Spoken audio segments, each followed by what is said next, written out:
Ace queen suited. We are all in. We need to fight our way back to something respectable. Yikes.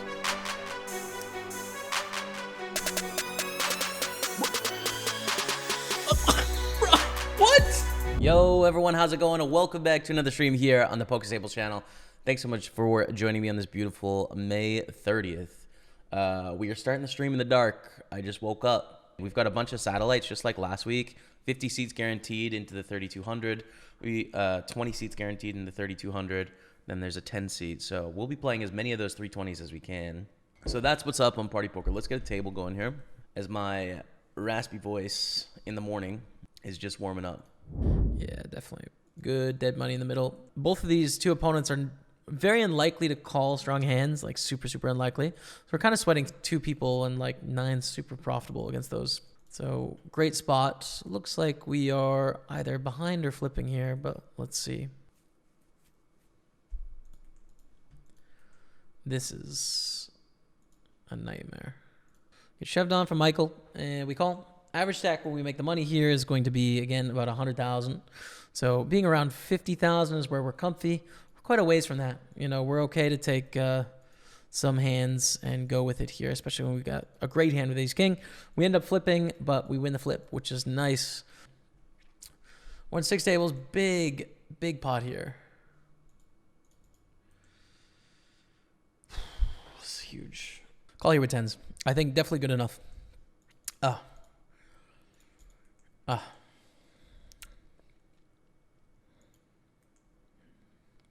Ace queen suited. We are all in. We need to fight our way back to something respectable. Yikes. What? What? That's a royal. I just fought the royal, dude, after complaining.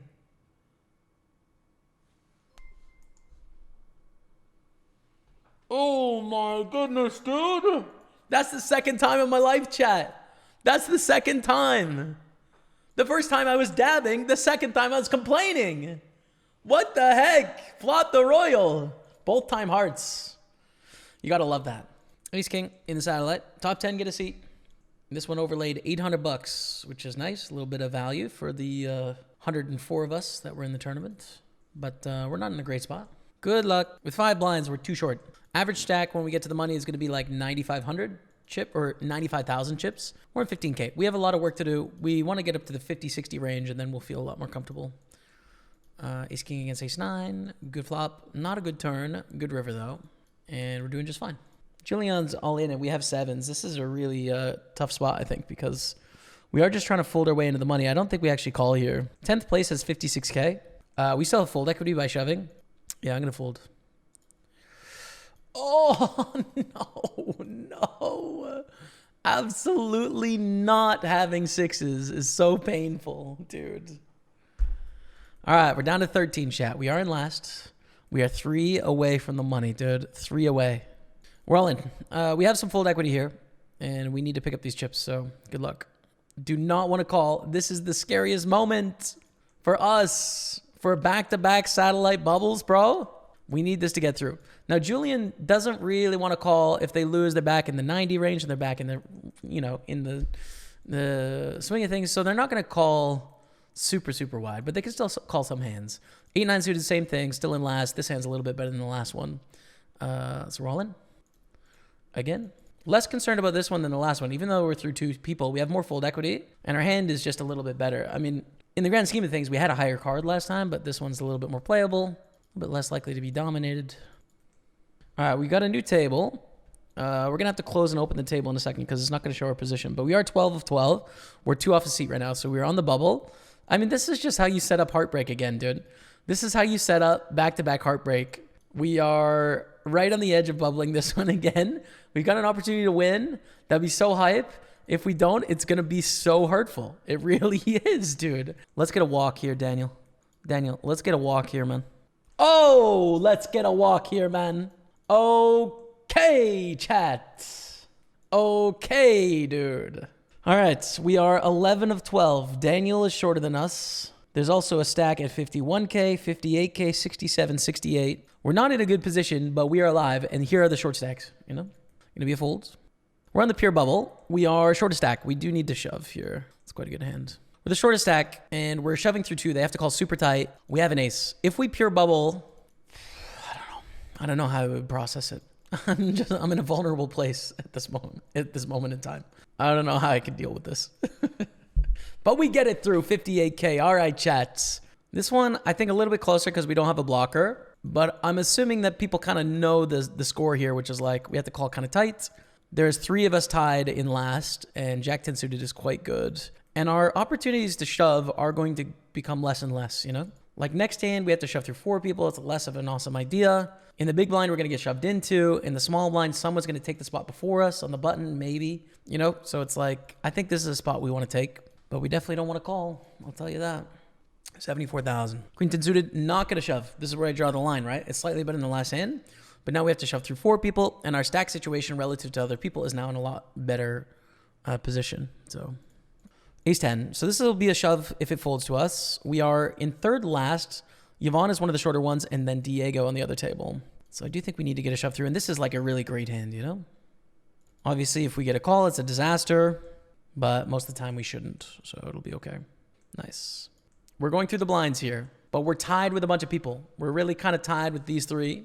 There's an all-in. It's going to be a fold in a second. Going to be a fold. And we're hand for hand. Wow, dude. Wow. Wow.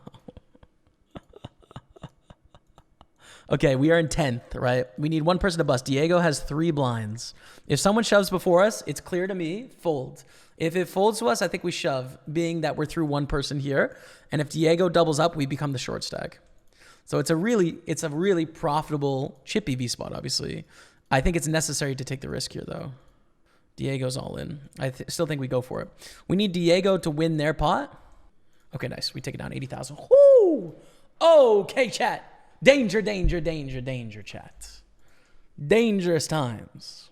Come on, Barry. You've got 180,000, 190,000, Barry. And the satellite, Barry.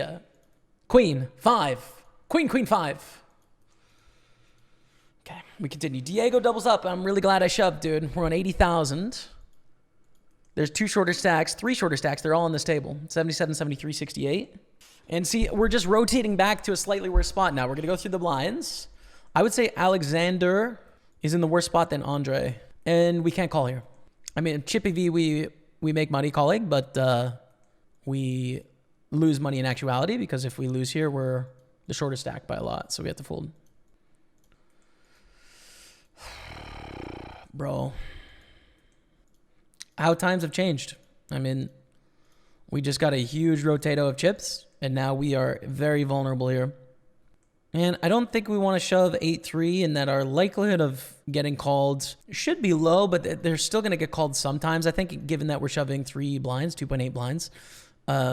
So I would rather take a shove through 1 extra person, but with a slightly better hand having to show down here. And we've got an all-in on the other table, which could end this right now. Oh, hell yeah.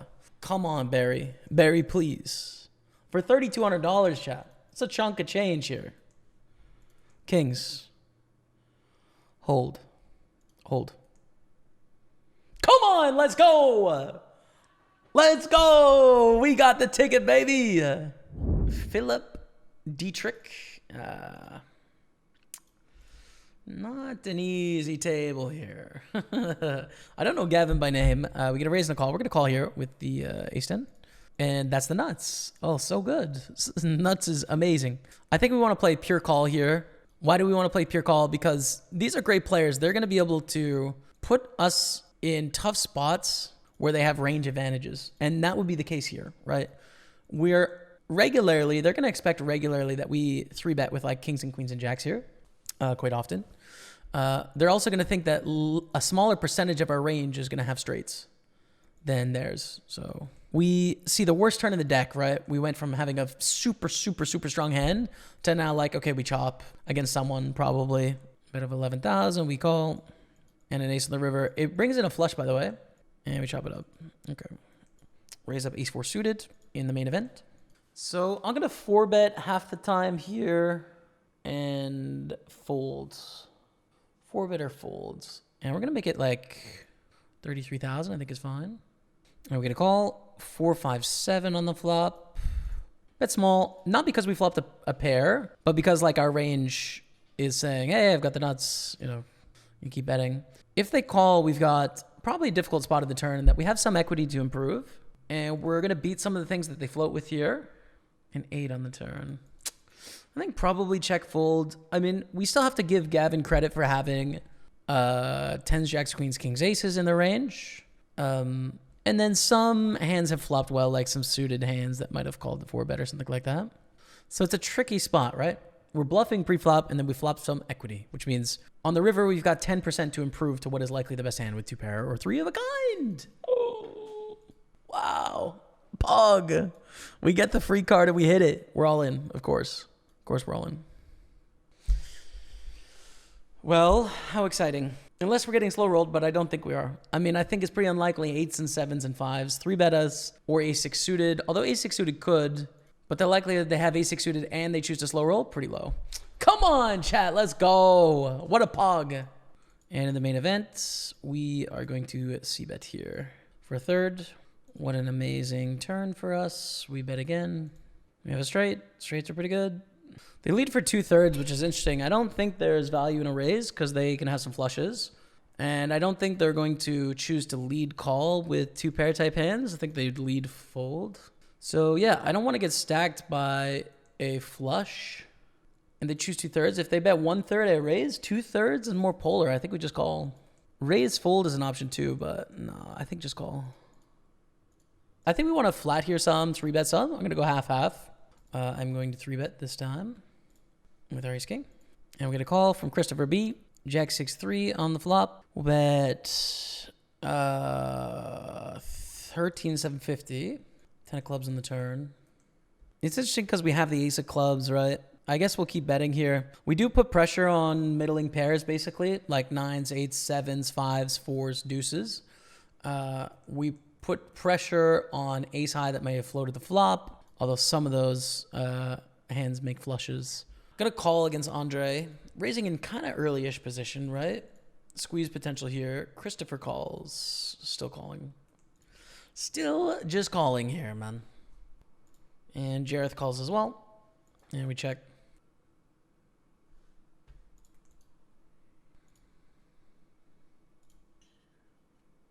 Uh, 10-9 suited, we 50-50 it. We call. The only annoying thing about the call here is that this is a ripe squeeze situation, you know? But if we balance against some really good players here, from my point of view, they've got to be worried about aces and kings and even some queens sometimes, some ace-king sometimes, like all of that. Some percent of the time is going to flat here, so that's a nice thing. Okay, that's a straight flush draw. Huge, huge flop. All right. Check to us, we just bet. The thing is, we can call a check raise. We like our hand a lot. That's all it took. I like check raising here. No, I don't. I like calling. We do have some 2 pairs, suited 2 pairs that Robert doesn't. But then again, we don't have 7-3 offsuit, 7-deuce offsuit, or 3-deuce offsuit, which I think is a problem here for check raising. So I float, turns an ace. The stack's set up so terribly for this, dude, because like I can't really check raise to here. Like we have more ace-7, ace-3, ace-deuce, 4-5 in our range. Or am I going to check raise to 106 and then fold for 120 more? I mean, I guess, man. I guess. We'll make it 106. We'll fold to a jam, obviously. I'm trying to think about what sort of hands I'm going to bluff with here. And like, I just want to fold on the turn. You guys can hear it in my justification, right? I'm just thinking like, man, the stacks are so terrible for this check raise. But when I break down our range versus theirs here, it's like we have a higher proportion of straights and 2 pairs than they do by a lot. Yeah, they have ace-king, ace-queen, ace-jack in their range. But so do we, flatting in the big blind against the under the gun open. Like we have all these things, right? So we actually have a strong, like a nut advantage here. We're going to have more nutted hands, which I'll say is 2 pair or better in this spot. Or even ace-king or better, okay? So we have a nut advantage. We have more ace-king or better. So, and then what sort of hands are going to want to bluff in this spot, right? King-high diamond draw can just call. It has some showdown value. Ace-high diamond draw can just call. It's got a pair of aces, right? So we can just exclusively turn like 8-9 of diamonds and queen-5 of diamonds into a bluff. Some of those are going to check raise flop, right? So what sort of bluffs do we have here on the turn, basically? And it's going to be 4-6, 5-6, and 4-5 makes a straight. So 4-6 and 5-6 are our missed straight draws. And then non-ace or king high diamonds are our only bluffs, really, right? Like those are the only things we're going to have in this spot, I would say. We could decide to turn something like a deuce into a bluff, you know, like queen deuce or something. But it's not a better candidate than 5-6 here. You know, queen deuce is not a better option than 5-6. And then what are our value check raises going to be? Ace 7, ace 3, ace deuce, 4-5 offsuit and suited. Set of 2, set of 3, set of 7s. And if we have an ace king that flatted pre-flop or ace queen, which we totally can, we can also decide to check raise ace king or ace queen. King 6, worth calling a small raise from the button. It's over the check. And turn as a queen. We check as well. Not a really great spot to bluff here. We can bluff some better king highs, but what are you hoping to get called by when you re-raise the early position c-bet with ace 9 on a 9-6-4 board? So our opponent's going to bet a lot of stuff in that situation, PJ Harvey. They are, of course, I mean, it's easy to list the things that are better, right? They're going to value bet 10s, jacks, queens, kings, and aces. They're going to value bet a set of 6s, and they're going to value bet a set of 4s, right? They're going to bet all those things on the flop. That said, they're also going to bet ace-6 suited. They're going to bet 8s. They're going to bet 7s. They're going to bet jack-10 suited. They're going to bet queen-jack and king-jack and ace-king and ace-queen and ace-jack and ace-10. And all of these things. They're going to bet ace-5, right? All of these sort of hands are going to bet. So for us, it's a good thing for us to be able to check raise against those hands and force them to pay to either continue in the pot and hit some of their outs or to fold. We defend. We have an open-ender to the nuts. Let's make the nuts on the turn, ideally. That's not the nuts, bro. That's a sucky turn as well because we have third pair and an open-ender. But the thing is, they're not going to give us too much credit for having ace-king in a range here, which is a problem. Ugh. Yikes, bro. Oh, we win. What a prince. And we call here. The king 3 hearts. Big miss on the flop. I'm just going to check fold. And let's fold here. And move on. Felipe raises. We call with the 5-4 suited. Start with a check on the flop. 10-8 deuce. We got a club draw. Nice. Ooh. A flush. Just bet 35K and plan to go for a big bet on the river as well. Felipe is going to have, I feel like, some small percentage of flushes here, but not a ton. So I think a clear bet. Raise up the queen 10 on the button. Felipe folds. Fabiano. Kowalski calls. King, jack, 5. Small bet. I mean, I think we have a few hands that Fabiano doesn't have as much of, like sets of kings, sets of jacks, and aces. But Fabiano also has king 5 offsuit, which we probably don't have. Jack 5 suited, which we probably don't have. So I think in general, it's okay to bet small. We don't want to go like huge. Turn, we now have the nuts. And it's a good card for our range as well. So we just mash here. We just mash with a big bet. Do we want to go really big or just sort of big? I think I just want to go sort of big. This is a like theory problem kind of spot, which is we can in theory go as big as we want to there. So the question becomes like, what's the sizing I'm most likely to choose as a bluff on that turn?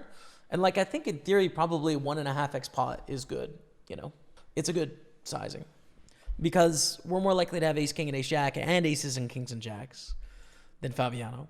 And we have an equal amount of queen 10, in which case, like, just hammer away, right? Michael Watson, which I'm pretty sure is Sir Watts. The player goes for the raise under the gun. What do we want to do here? I'd say half-half. We're going to call this time with ace queen. We're going to check here. We're going to fold here. And let's say we have ace king. It's like, okay, with ace king, we're not going to get 3 massive bets from our opponent anyways. So it's not a big deal. So we bet really small with ace king because we can get a lot more money on the turn. But when we have a bluff, let's say instead of us having top pair with a jack kicker there, we had jack 10. Well, we can bet super small and get them to fold queen 8, right? We don't have to bet a lot to get that to happen. So we give ourselves the best price we can possible on that move is we're going to call this lead and we make it straight. This is interesting, right? Because they have more 8s in their range, but they're also not going to expect us to have a straight here very often. So I think it's just a call here on turn river. But it really sucks if they shove river, you know. It's brutal. Well, a little awkward. Board's paired, so we lose to 7-5 and 6-5 and 5-4 and 7's full and 6 is full and 4's full, which are all reasonable. I think all of those hands can lead on the flop. We also lose to any 8. When they bet half pot, though, I think it's a pretty clear call with a straight. I'm not too concerned against that half pot bet size, so we call. They have a straight as well. Down to 160. Tough one, man. It's tough. Blind versus blind, ranges are wide. We make a straight. We make a straight, basically. We call. Too bad. We are once again short. We're going to raise it up with the king 8 suited. Call. A7-5 on the flop. Bet ticket. All right. We fight, chat. We fight. Okay, we raise. I was wondering about reshoving against some opens in the spot, in that king 10 of clubs is not such a bad hand to do that with. But we don't see that, so we just raise. Get a call from Nikita. Turn sets up really awkwardly here is the thing. 20, 90. I think we want to go small here. The problem is, like, if we get check raised, we have to fold. This is clear to fold all in here. But then also, like, turn sucks when they float. It just sucks for us. 117. And Abdel Hakim from the Netherlands. Zofri. Makes 18,000. We're going to be all in a sec. In the 3,200. Let's see. All right. Big pot situation here, chat. Good luck us. With ace king. Against 9s. Big flip. GG.